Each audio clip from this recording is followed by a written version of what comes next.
go. Get a nice rally on this.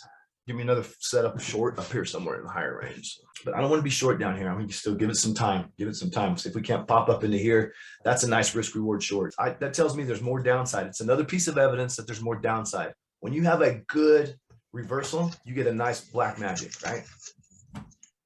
And I'm going to get me a piece on a pop. I'm going to get something going here. I'm going to get like a quarter size. That way, if we dump, I can get some of this going. That's what I'm going to do. Order filled. Get me a little starter going here. If we can rip up here, I get an ad. And that way, if we break down, I got a little bit of skin in the game. I'm pulling the trigger right here. Boy, this is the one I'm drooling over right there.